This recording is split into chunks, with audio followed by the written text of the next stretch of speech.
Graça e paz. Mensagem de Albert Martin. Céu, comunhão com Deus e o Cordeiro. Agora chegamos à 10ª mensagem em uma série de estudos sob o título geral de As Doutrinas Bíblicas do Céu e do Inferno. E no momento estamos nos dirigindo à pergunta: o que é o céu? Esta noite examinaremos apenas mais uma faceta da resposta da Bíblia a esta pergunta. E essa faceta estou afirmando desta forma: o céu é a realização da visão direta e da comunhão imediata com Deus e com o Cordeiro. E se houver uma joia em meio à vasta gama de joias que constituem a herança dos santos, uma joia que possamos identificar apropriadamente como a joia da coroa de nossa herança, então certamente é essa joia que o veremos e que estará com ele. Veja comigo vários textos que se concentram particularmente neste primeiro aspecto desta grande bênção do céu, ou seja, a visão direta de Deus. Em Mateus 5, nosso Senhor dá uma descrição composta do caráter dos verdadeiros filhos e filhas do reino de sua graça, pois é isso que são as bem-aventuranças. Eles são uma imagem divinamente desenhada do caráter de um verdadeiro filho ou filha do reino. Eles não nos dizem o caminho para o reino. Eles descrevem aqueles que entraram nos principais lineamentos de seu caráter. E aqui o Senhor Jesus nos diz no versículo 8, bem-aventurados os puros de coração, porque eles verão a Deus. E seja o que for que este versículo nos ensine, ele nos ensina que o ápice da bênção para aqueles que são purificados e santificados pela graça é nada menos que esta visão direta do próprio Deus. Eles não apenas o contemplarão como todos os homens o contemplarão no trono de seu julgamento no último dia, mas o verão com aquela visão de deleite arrebatador, aquela visão dele que em um sentido muito real será a culminação e realização de todos os seus anseios mais elevados implantados em seus corações pela graça. E assim, para nosso Senhor Jesus, essa visão direta de Deus é a grande recompensa da graça para os súditos de sua graça. E então, no que poderíamos chamar de passagem paralela, essa mesma ênfase aparece. Hebreus 12:14. Aqui o escritor de Hebreus está exortando seus leitores a buscar uma vida de paz com todos os homens e de contínua santificação e santidade. E como ele reforçaria o grande incentivo que deveria pressionar continuamente os perseguidores da santidade nessa busca, é este: seguir a paz com todos os homens e a santidade. Esta grande joia da coroa será retida de você. Então, em 1 João capítulo 3, versículos 1 e 2, o apóstolo João, escrevendo ao povo de Deus, diz: Eis que, recue com espanto e considere, eis que tipo de amor o Pai nos concedeu, a ponto de sermos chamados filhos de Deus. Portanto, o mundo não nos conhece porque não o conheceu. Amados, agora somos nós os filhos de Deus, somos atualmente os filhos e filhas adotivos de Deus. Esse é o nosso status legal, e ainda não se manifesta o que seremos. Ainda não está manifesto o que seremos no pleno gozo desse status de filhos. Embora agora sejamos filhos e filhas de Deus, e tenhamos recebido o Espírito de adoção e livre acesso à presença e ao coração de Deus em oração, habilitados a dizer Abba, Pai, ainda não está manifesto que estaremos em plena herança e gozo de nossa filiação. Mas sabemos que quando ele se manifestar, seremos semelhantes a ele, pois o veremos como ele é. É a visão de Deus no contexto de total conformidade com Deus. E acredito que com muitos exegetas responsáveis, Deus em Jesus Cristo é apresentado como o ápice da plena realização da filiação. Ainda não se manifestou o que havemos de ser, mas sabemos que, quando ele se manifestar, seremos semelhantes a ele, porque o veremos como ele é. E vê-lo como ele é trazido para esse ponto focal da realização dos grandes privilégios da filiação. E então em Apocalipse 22, essa ênfase novamente aparece com grande clareza. E mostrou-me o rio puro da água da vida, claro como cristal, que saía do trono de Deus e do Cordeiro. No meio da rua dele, e de cada lado do rio, estava a árvore da vida, que deu 12 tipos de frutos, e deu seu fruto cada mês. E as folhas da árvore foram para a cura das nações. E não haverá mais maldição, mas o trono de Deus e do Cordeiro estará nela.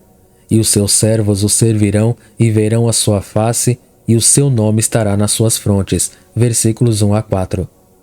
Este trono descrito nesta passagem, ocupado por Deus e pelo Cordeiro, é o centro e a fonte da vida do céu. E aquele que está sentado sobre ela nos dará acesso para contemplar sua face. Nosso relacionamento com ele será de visão direta. E nesses 4 textos fundamentais, essa grande realidade é apresentada a nós em uma linguagem clara, simples e direta. E embora quando começamos a meditar sobre esses versículos, tentamos imaginar como será. Em que sentido contemplaremos a visão do Deus que é invisível e de Cristo que tem um corpo visível e glorificado? Podemos fazer 1000 perguntas, mas gostaria de exortá-lo a empurrá-las para baixo e simplesmente permitir que essa gloriosa realidade expressa nestas palavras tome conta de sua mente e espírito. Bem-aventurados os puros de coração, porque eles verão a Deus. Agora, como o foco nestes textos está na visão direta de Deus, há outro conjunto de textos que enfatiza que esta joia da coroa das bênçãos do céu deve ser encontrada nesta comunhão imediata com Deus e seu Filho amado, conforme João 14. Examinamos a passagem em conjunto com a demonstração de que o céu é um lugar.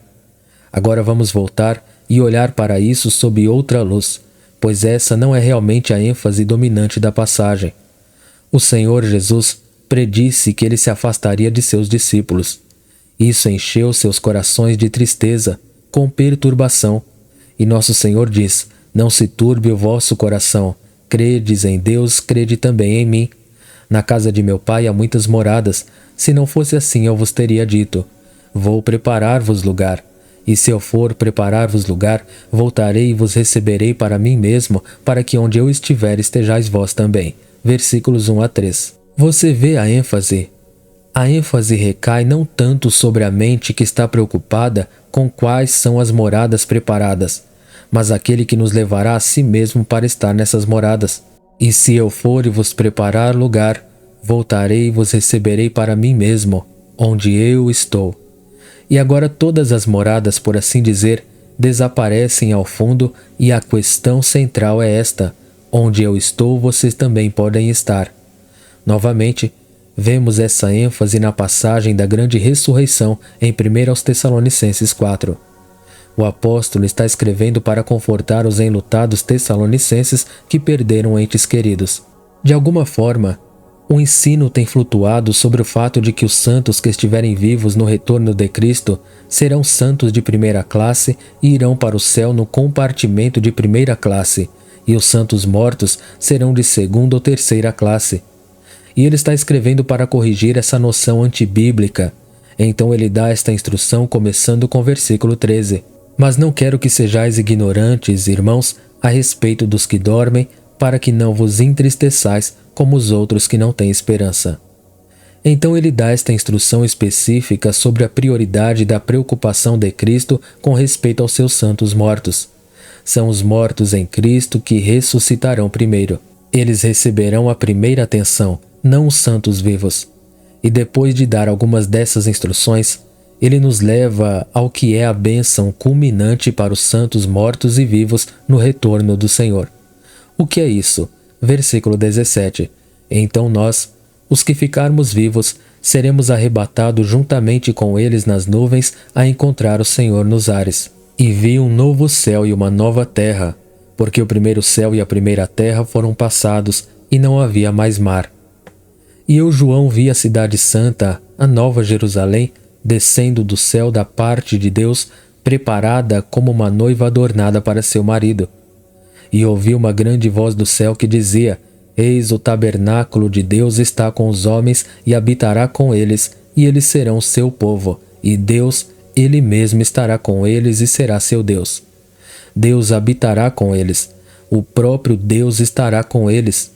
Esse é o ponto de ênfase nesses versículos, e então você notará a reprodução disso nos versículos 22 e 23 do mesmo capítulo. Nesta visão da igreja aperfeiçoada descendo como uma cidade, ele diz: procurei um templo. E o que era um templo? Um templo era aquele edifício no qual Deus manifestava de maneira especial sua presença com seu povo. Se você queria ter comunhão com Deus e encontrar Deus de uma maneira peculiar no local designado por Ele, onde os sacrifícios foram feitos e onde os sacerdotes realizaram seu ritual ordenado por Deus, você entra em um templo. Mas ele olhou e disse: não vi nenhum templo. E por que ele não viu um templo? Bem, a passagem nos diz: e nela não vi templo algum, porque o Senhor Deus Todo-Poderoso e o Cordeiro são o templo dela. Em outras palavras, a presença imediata de Deus e do Cordeiro constituem o templo. E a cidade não precisava de sol nem da lua para brilharem nela, porque a glória de Deus a iluminou e o Cordeiro é a sua luz. Em outras palavras, o céu é um templo glorioso porque a presença imediata de Deus a preenche. E nesse imediatismo, comungaremos com Ele e o veremos.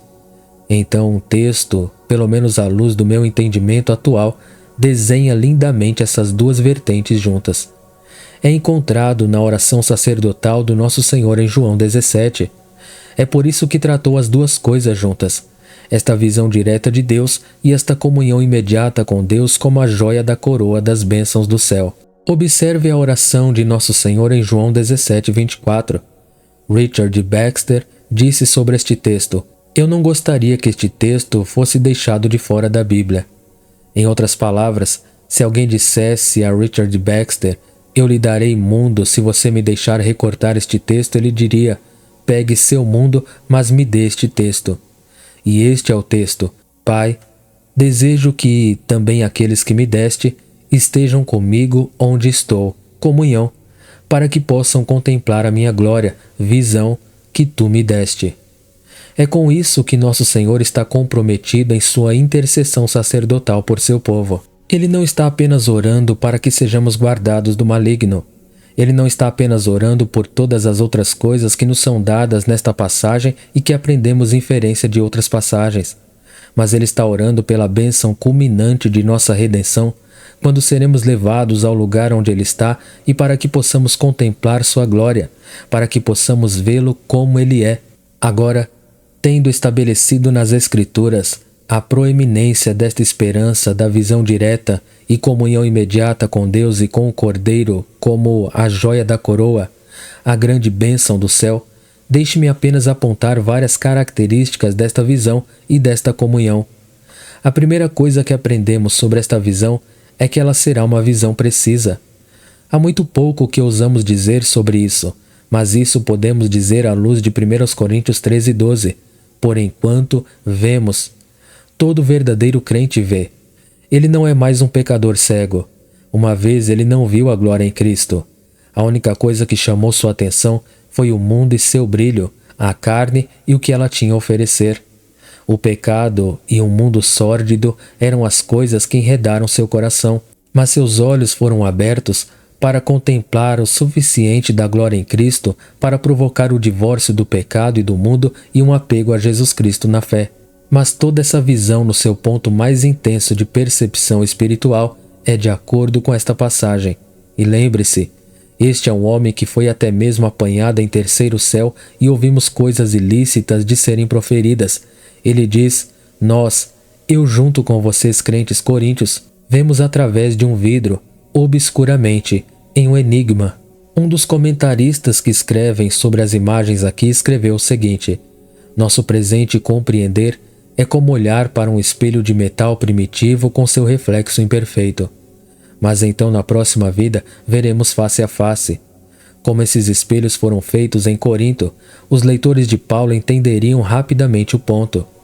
Veja, nós olhamos para um espelho agora, e uma vez que você sopra ou coloca um pouco de Windex e uma toalha nele, ele dá uma aparência bastante precisa do reflexo da realidade. Se você tiver uma espinha no nariz, ela aparecerá no espelho. Se você tem o nariz torto para a esquerda, ele aparecerá torto para o outro lado no espelho, mas pelo menos mostrará que está torto. Mas lembre-se, Paulo estava escrevendo num dia em que eles não tinham vidro, pois agora o temos forrado com o material que lhe dá uma reflexão precisa. E os melhores espelhos proporcionavam um reflexo imperfeito da realidade. Então, quando você se olhou no espelho, viu algum reflexo da realidade, mas não estava claro e distinto. Você viu o esboço básico e a forma básica, e alguns dos detalhes básicos, mas você estava vendo isso enigmaticamente. Você estava vendo através de um vidro obscuro. Essa é a imagem. Mas ele diz: mas então, quando vier o perfeito, qual será a marca da nossa visão? Cara a cara, face a face. Agora eu sei em parte, mas então eu conhecerei como também sou conhecido. Agora, isso não significa que receberemos o conhecimento de um Deus onisciente. Mas o que ele está dizendo é que tão plenamente quanto a mente de Deus compreende toda a realidade que uma mente onisciente da divindade pode compreender, então tudo que uma mente humana, livre de toda a escuridão e estupidez, podem compreender ao contemplar a realidade, saberemos assim como também são conhecidos. Assim como Deus nos conhece com precisão, nós o conheceremos. Teremos um conhecimento, uma visão dele que será uma visão precisa. E novamente, refiro-me a Baxter, que tirou uma imagem muito estranha, mas poderosa, de um homem olhando para um grupo de formigas. E ele disse: como ser humano, posso desprezar um grupo de formigas e compreender de uma só vez todas as formigas daquele grupo de formigas correndo para, talvez, um pedacinho de bolo que foi deixado em algum lugar onde não deveria.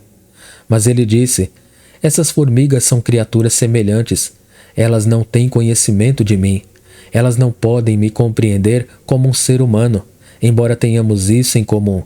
Nós dois somos criaturas. Meu olho pode olhar para baixo e compreender completamente todas elas e todas as suas ações e observá-las correndo e arrastando um pedacinho de bolo.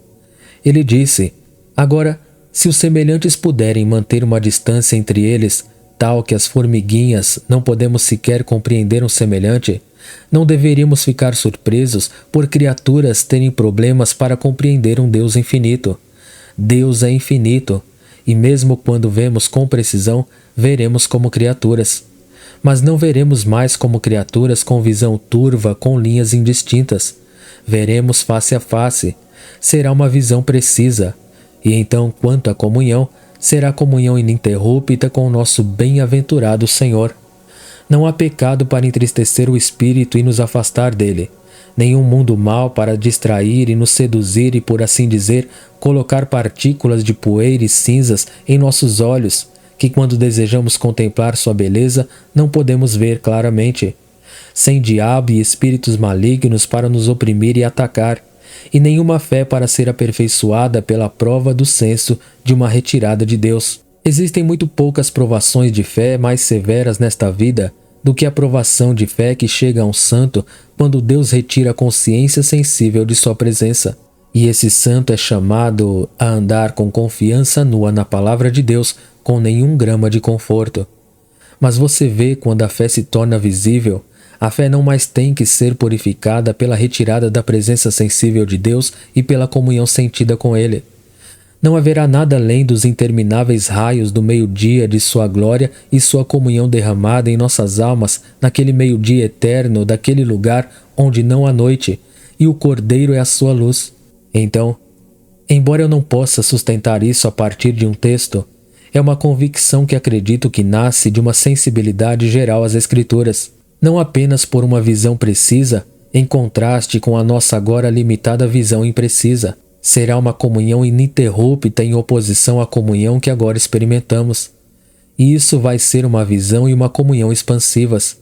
Não haverá nada estático aos olhos de Deus e nossa comunhão com Ele, por sermos infinitos, e continuamente ao longo dos tempos sendo a eternidade finita, seremos capazes de crescer no conhecimento deste Deus glorioso. E embora Ele continue a expandir suas capacidades de nossas mentes finitas, Ele nunca esgotará as riquezas de sua própria glória, pois Ele é o Deus infinito.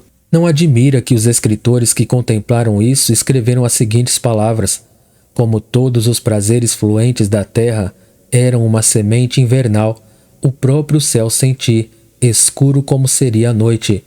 E o hino que tantas vezes cantamos neste lugar: a noiva não olha para sua vestimenta, mas para o rosto de seu querido noivo. Não olharei para a glória, mas para o meu Rei da graça, não na coroa que ele oferece, mas em sua mão perfurada, pois o Cordeiro é toda a glória da terra de Emanuel. olhar nos próprios olhos que choraram lágrimas amargas sobre uma Jerusalém penitente, os olhos que estavam fechados na morte quando ele suportou a ira de Deus. O que será apertar essas mãos furadas, olhar para aqueles olhos e dizer: meu Jesus, eu te amo. Face a face com Cristo, meu Salvador, face a face, o que será? Quando em êxtase eu o contemplo, Jesus Cristo que morreu por mim. Agora há muitas perguntas, como eu disse anteriormente. Todos os tipos de perguntas giram em nossas cabeças. Mas certamente, se provamos alguma coisa da graça e conhecemos a primeira dimensão da vida eterna, que é conhecer a Ele e a Jesus Cristo, a quem Ele enviou, então certamente isto é tudo o que precisamos saber, que o veremos, estaremos com Ele, nós o contemplaremos e teremos comunhão com Ele. Agora posso dizer que poucas coisas são um índice maior do verdadeiro estado de sua alma do que se tais pensamentos realmente excitam você. Quero que você conclua nossa meditação no Salmo 17. Esta é uma oração para proteção contra homens maus e sua opressão. Nos versículos 13 e 14 o salmista chora: levanta-te, Senhor, decepciona-o, isto é, o homem mau e o opressor do justo, derruba-o. Livra minha alma do ímpio, que é a tua espada, dos homens que são a tua mão, ó Senhor, dentre os homens do mundo que têm a sua porção nesta vida, e cujo ventre enches o teu tesouro escondido. Estão cheios de filhos e deixa o resto de seus bens para seus filhos. Ele descreve os homens deste mundo como aqueles cuja porção é limitada por esta vida, por nascimento e morte. Deus graciosamente, em sua bondade comum para com suas criaturas, dá a todas elas, para fazê-los felizes nesta vida, e infelizmente eles estão satisfeitos com isso, com seus filhos e seus netos e sua substância terrena. E se eles puderem olhar em volta e ver essas coisas em mãos, eles ficam satisfeitos, mas o salmista não. Versículo 15: quanto a mim, contemplarei a tua face em justiça, ficarei satisfeito quando acordar com a tua semelhança. Agora deixe-me fazer uma pergunta muito pessoal. O que o satisfaz? Se agora eu tinha o poder de pagar todas as suas contas pelos próximos 20 anos e paguei antecipadamente, você não receberia mais uma conta do PSID? Você não receberia mais uma notificação do seu banco com todos os envelopes da hipoteca? Tudo está pago. Uma herança para seus filhos garantida para que eles possam ir para a faculdade, comprar um carro novo e tudo mais. Se você pudesse ter tudo isso, você ficaria satisfeito? Se sim, meu amigo, você não irá para o céu quando morrer, a menos que essa estrutura da referência mude radicalmente, porque você é um homem ou uma mulher deste mundo. E quando Jesus Cristo retornar para consumir este mundo e suas obras, naquele estado você será consumido por isso. O mais imaturo, o mais recente convertido ao cristianismo, já provou o suficiente de comunhão com Deus em Jesus Cristo que ele nunca poderá ficar satisfeito até que desperte contemplando a glória de seu Redentor. E querido Filho de Deus, aquela santa inquietação que você experimenta agora e que o faz ir para casa a partir de um dia como hoje, em que podemos olhar para trás e dizer: ó Deus, Tu respondeste às orações de ontem de manhã quando oramos. Senhor, venha sobre nós em nossas temporadas de adoração. Senhor, visite-nos no ministério da palavra. Podemos olhar para trás e dizer: ó Deus, Tu encontraste nossos corações, e antecipamos que Ele nos encontrará quando vier para a sua mesa. E ainda assim nenhum de nós diz: Senhor, eu te agradeço porque não há nada mais para ser experimentado. Sentimos em nossos momentos mais abençoados de comunhão aqui na terra, sozinho ou na companhia de seu povo, que nunca poderemos estar satisfeitos até que nos acordemos contemplando sua glória. Será nossa alegria dentro de alguns momentos levar o pão, o emblema de seu corpo quebrado, e muitos de nós ficaremos sentados com aquela porção de pão em nossas mãos, e nossos corações se encherão de expressões de amor, apreço e gratidão ao Senhor Jesus.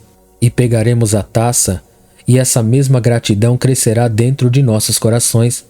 Será expresso naquilo que cantamos, mas bem no meio dessa expressão de devoção, existe aquela pressão assombrosa e implacável. Oh, se eu pudesse amá-lo mais do que agora o amo! Oh, se eu pudesse ver mais claramente do que agora vejo a glória e a maravilha de sua redenção para um pecador como este pecador!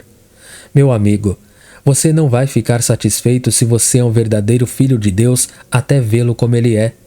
Mas tão certo quanto Deus, pela graça, operou essa mesma disposição em você, Jesus Cristo está orando para que você seja guardado e que um dia você estará com Ele e verá sua glória. Parece como um sonho? Não é. E quando o fizermos, clamaremos como a rainha de Sabá: a metade não me foi contada. O que será? Não posso começar a tentar articulá-lo. Senti-me como embora minha língua tivesse 7 centímetros de espessura, apenas tentando falar dessas coisas de maneira simples, do texto simples da palavra de Deus. Mas uma visão e então saberemos. Nós vemos através de um espelho, sombriamente, mas então face a face, nós saberemos assim como nós somos conhecidos. Minha última palavra de aplicação é esta. Você vê porque um cristianismo centrado no homem falha em fazer com que as pessoas tenham uma mente celestial, porque depois de receber suas guloseimas, ele não é mais um elemento essencial de todo o quadro religioso. Venha para Deus e pegue suas guloseimas.